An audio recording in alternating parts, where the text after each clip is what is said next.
No, que quémenlo para la pinto. Mira, mira, mira, mira, mira.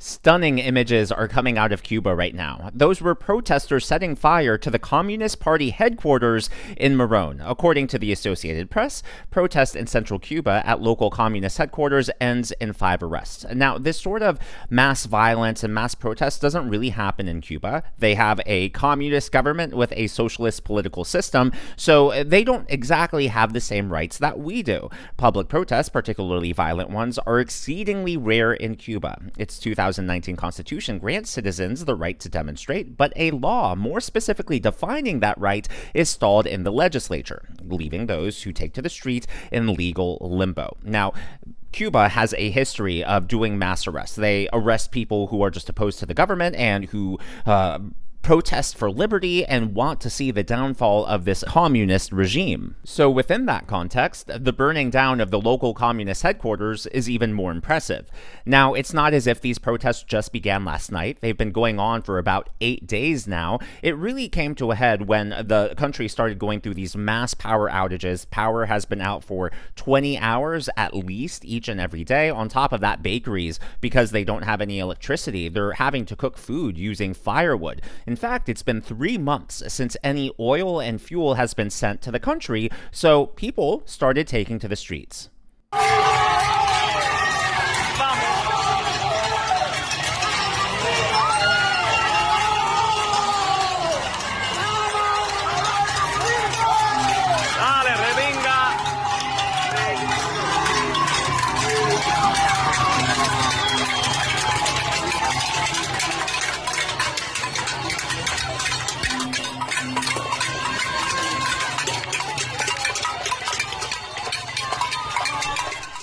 You can see there just mass power outages. This is obviously impacting people's ability to eat. And similar to what happened in Iran, people are spray painting messages all over the streets. Here you can see someone spray painted Viva Trump, another one Fuego con la dictadura, which I believe is down with the dictator or fire to the dictator.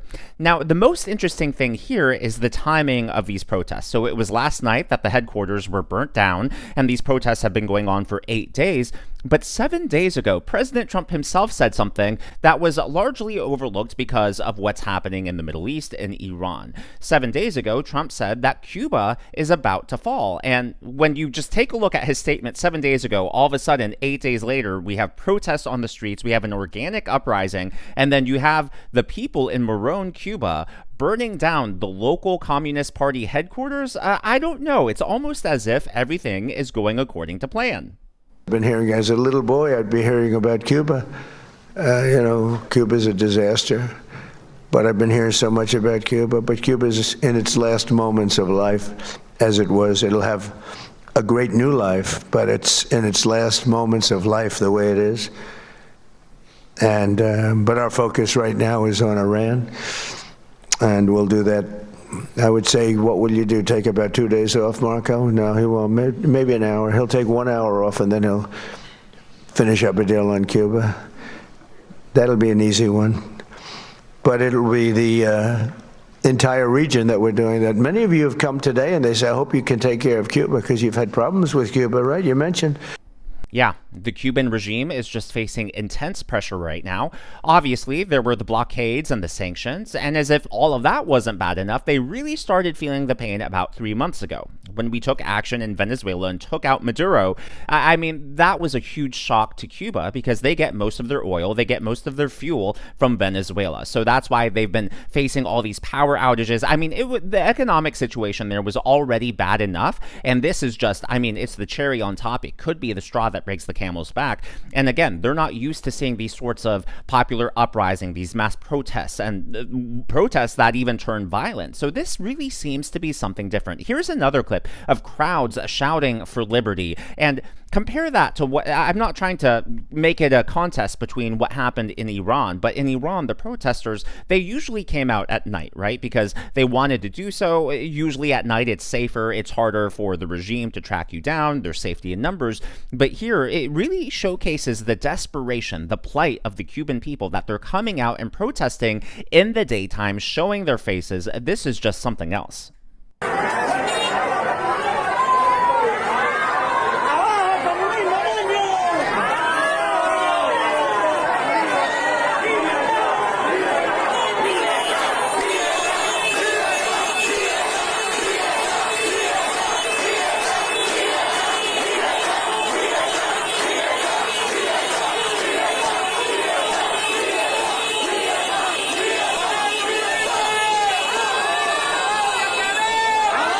I mean, it truly is impressive, the amount of intelligence that the intelligence community has.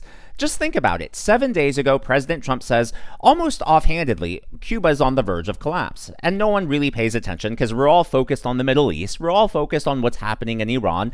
And then, lo and behold, a week later, we see the stunning images of protesters setting fire to the local Communist Party headquarters in Moron. We see images of these mass uprisings, huge crowds chanting for liberty. It's just incredible to me that the intelligence community has its finger on the pulse in so many theaters across the world. Now, obviously, the responsibility, the task of handling this and handling our relations with Cuba has to go to someone, and it's actually going to Secretary of State Marco Rubio. And that is a really just awesome, sweet story. Not just because he's incredible at his job. Obviously, his political star has been rising. He's been doing a great job managing all these different theaters and the crises around the world. And don't forget, Marco Rubio himself is the son of Cuban immigrants. Yeah, his parents fled Cuba. So it's just ironic to me because the Democrats like to claim that Republicans hate immigrants. Oh, Republicans hate refugees. Yet one of the highest ranking members of the Trump administration is the son of immigrant parents. And yes, I know that his parents maybe aren't technical refugees on paper, but come on, we all know why they fled Cuba to the United States around the time of the Castro takeover. So, with all of that being said, I think it is incredibly sweet that Marco Rubio is essentially the one in charge of our relationship with Cuba. He's using it in his second, and then he quickly turned to Cuba. He said, without being asked, Cuba is going to fall pretty soon, by the way, but Cuba is going to fall. They want to make a deal so badly. And I asked, how so? He said, they want to make a deal, so I'm going to put Marco over there, and we'll see how that works. But we're really focused on this one now, meaning Iran. We've got plenty of time on Cuba. Just more quickly. Yeah, and it's no secret that Marco has wanted to see the regime in Cuba fall, and who can blame him, right? For his parents to have fled that country, and for Cuba to really, it really almost mirrors what happened in Venezuela, right? Two both great, wealthy countries, and then just terrible politics and leadership, and just everything that is antithetical to Western values really destroyed both those countries. What we're really seeing right now is the unfolding in real time of the Dawn Road Doctrine, where we're seeing political hegemony in the Western Hemisphere. And obviously, the political systems also have their own ramifications because it's not just political, it also affects what's happening economically. A communist government, obviously, is not going to have a capitalist system, and that is also what's fueling some of the unrest. That's also what's fueling a lot of their economic decline. Here's Marco Rubio himself talking about the economic model in Cuba. The reason why things are as bad as they are is because they have an economic model that does not exist, that does not work, doesn't exist anywhere in the world. It is not functional. And the only way Cuba is going to have a better future is if it has a different economic model.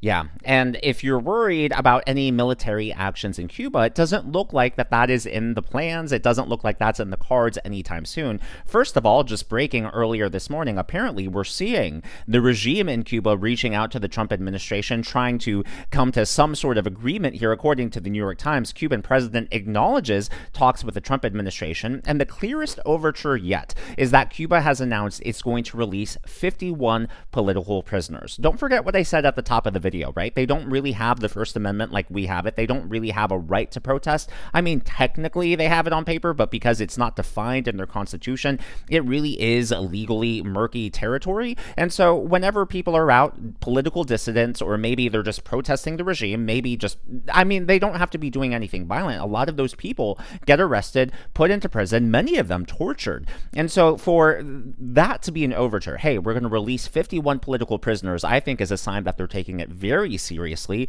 They're seeing obviously what's happened in the Middle East with Iran. They've seen what's happened in Venezuela. Clearly, the Cuban regime does not want that happening to them. But that all leads to the question, what is the end game here? Is the United States going to take military action in Cuba as well? Are we going to invade? Are we going to do airstrikes? What's going on? Well, we do have insight into that, but before I answer that question, I would like to acknowledge the members of today's Governor's Club: Karen Necht, Super Romer, Blake Patsy, thank you, Blake, that was very gracious of you, Kathleen Ide, and Gloves Off. These are people who give tips and super thanks to the channel. I'm glad that you're here, and I'm glad that you enjoy.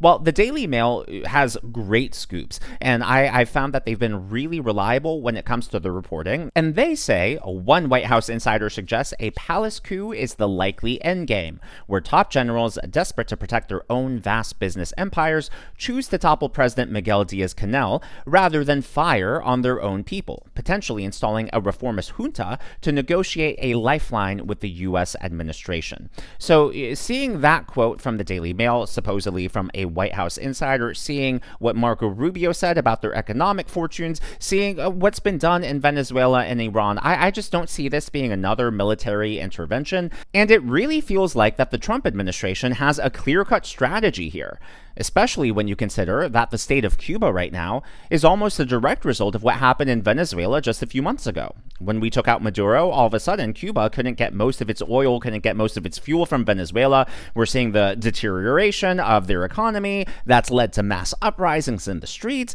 Now the people are calling for the overthrow of the regime. It's almost as if the Trump administration started pushing dominoes, and one domino caused another one to fall, and we didn't even have to do anything in Cuba itself. All these other dominoes have taken care of that. And if that's the case, man, bravo to Marco Rubio, bravo to the State Department, and to the Trump administration.